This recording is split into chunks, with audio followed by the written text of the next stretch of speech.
완전 배출. 구독해주시면 알찬 영상으로 보답하겠습니다. 좋아요를 누르시면 알고리즘의 물결을 타고 신나게 영상 제작할 힘이 납니다. 세계적인 암센터들은 모두 채소와 과일을 기본으로 암 환자들에게 처방합니다. 열을 가하면 효소, 즉 생명이 죽기 때문인데요. 효소, 즉 생명이 살아있는 음식은 지구상에서 채소와 과일밖에 없기 때문입니다.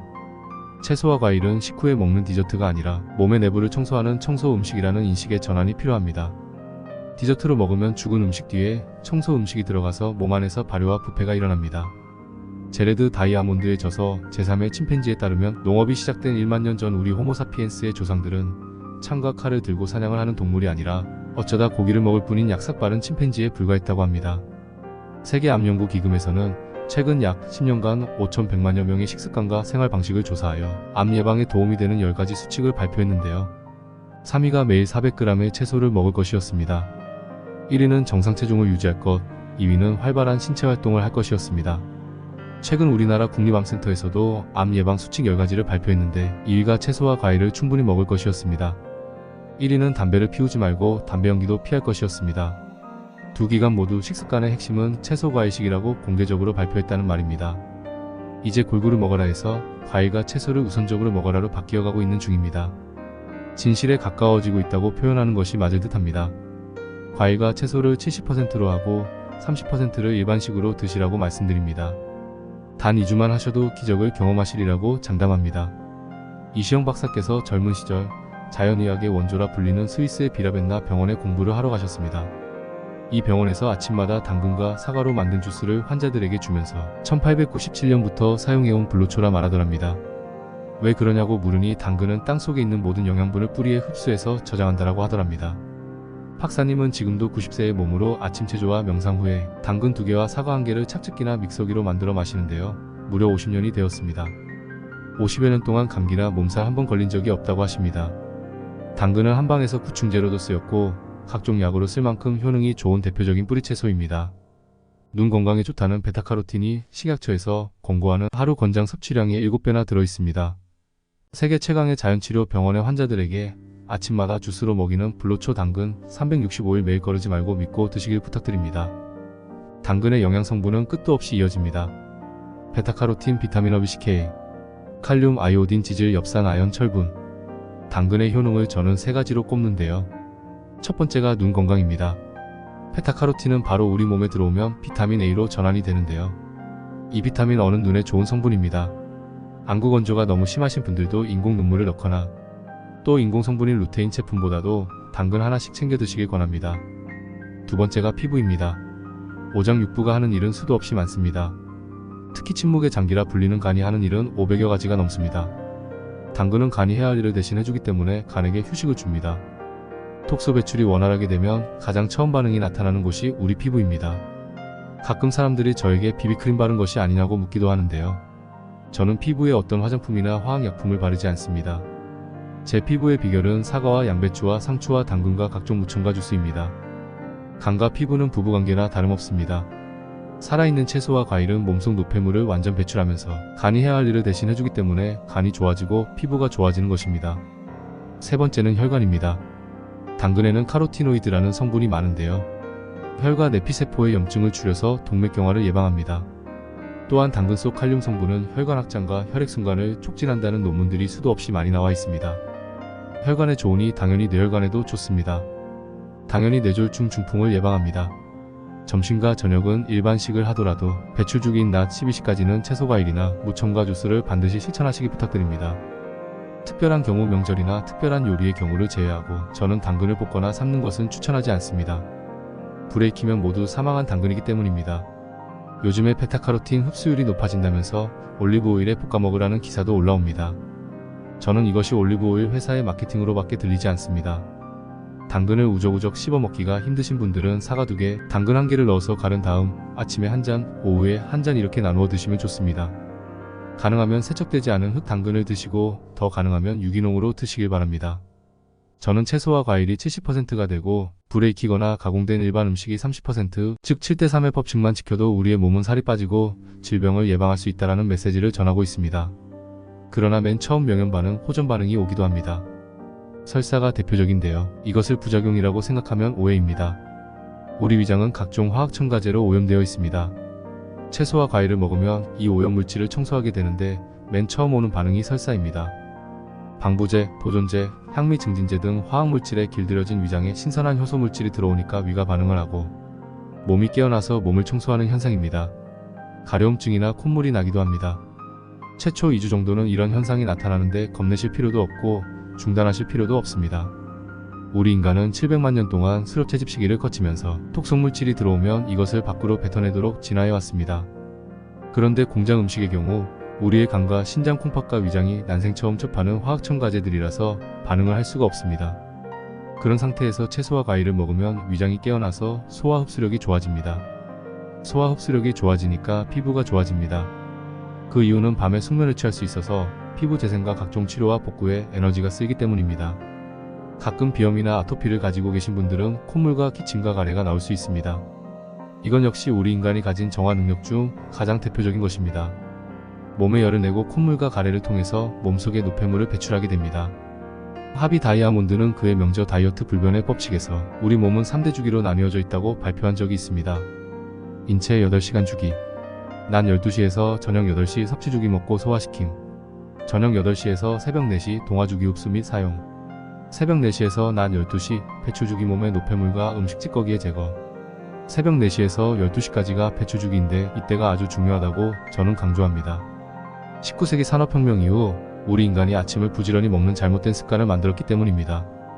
그래서 저는 굳이 아침을 먹어야 한다면 채소와 과일 또는 무첨가 주스를 드시라고 강조합니다. 헬렌 리어링은 저서 소박한 밥상에서 모든 요리는 요리하는 시간이 먹는 시간을 초과해서는 안 된다고 이야기한 적이 있습니다.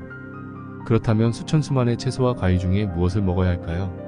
결론부터 말씀드리면 과일은 사과, 채소는 양배추 이렇게 두 가지를 추천합니다. 채소와 과일에는 항산화 작용으로 유명한 파이토케미컬이 많이 들어있습니다. 항산화 작용이라는 단어도 좀 어려운데요. 산화란 물질이 산소와 결합하는 현상을 말합니다. 우리 몸도 공기를 들이마시거나 음식을 먹으면 산소와 결합해서 분해하고 소화시키는데요. 우리 몸에서 사용한 후 버려진 노폐물 활성산소를 밖으로 배출해내는 산소 쓰레기 배출 작용을 해준다고 생각하면 쉽습니다. 인체에 운반된 산소를 완벽하게 사용하지 못하면 약 3%의 쓰레기를 남기게 되는데 이 쓰레기를 무력화시키거나 배출하는 작용이 바로 항산화 작용입니다.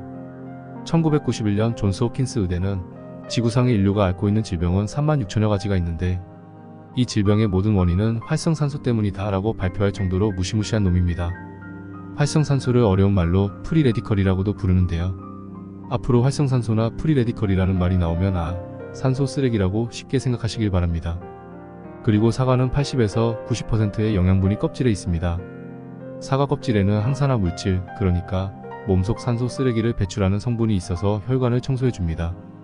콜레스테롤은 복잡하게 생각할 것이 없이 그냥 혈관에 기름때가 낀 것이라 생각하면 쉽습니다. 우리가 불고기를 재워 놓을 때 키위나 배를 많이 쓰는 이유가 바로 이것입니다. 고기의 기름기를 분해하기 때문입니다. 막힌 혈관의 기름기를 사과 껍질이 분해해서 밖으로 배출한다고 생각하면 쉽습니다. 이 항산화 물질은 고기, 생선, 계란, 우유 공장 음식에는 전혀 없습니다. 없는 정도가 아니라 제로형입니다. 또한 몸에 좋은 과일이나 채소라고 해서 불에 익히면 항산화 물질은 모두 사망합니다. 과일과 채소를 먹기 생소하신 분을 위해서 채소즙, 과일즙, 채소과일 주스를 권합니다. 시중에서 파는 공장 음식에는 모두 화학 성분이 들어있습니다. 무공해라는 말에 현혹되어서는 안됩니다. 대부분 설탕과 소금과 방부제와 각종 화학물질이 들어있습니다. 아무것도 첨가하지 마시고 무첨가로 드십시오. 채소즙, 과일즙, 채소과일 주스 등 복잡하기 때문에 저는 앞으로 이 책에서 무첨가 주스라고 간단하게 표현하겠습니다. 물론 씹어먹는 것이 가장 좋습니다. 우리 침에는 아밀라제라는 탄수화물 분해 요소가 있습니다. 과일과 채소를 먹으면 침이 이미 섞여있기 때문에 1차 소화가 완성되고 장으로 들어가 2차 소화가 완성되는데 불과 30분밖에 걸리지 않습니다.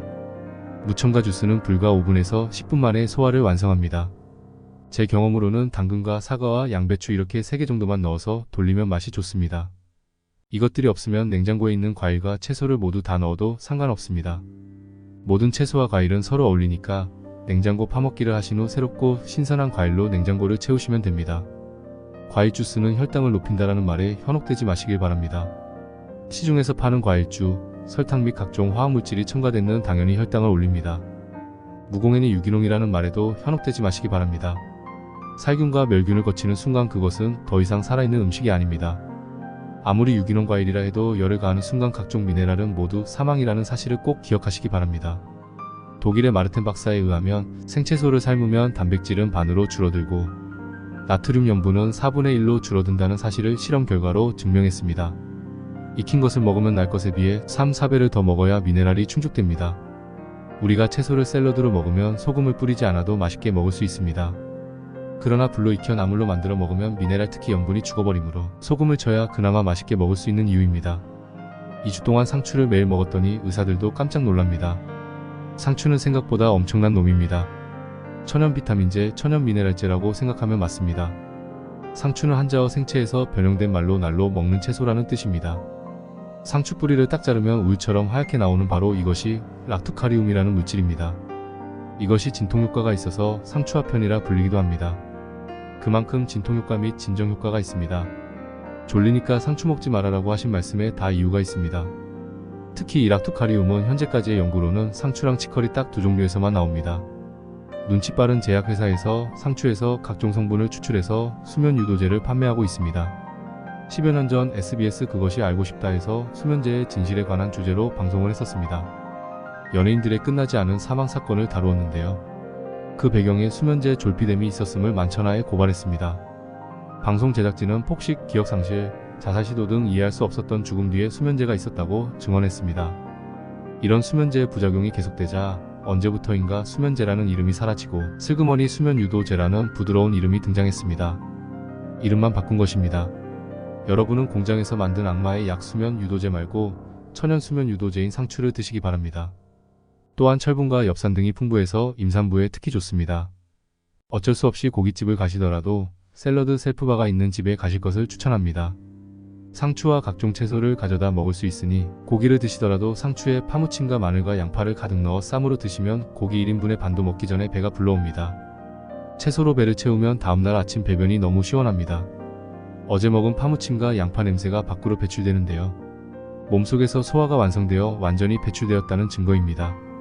몸무게는 1kg가 빠져 있습니다.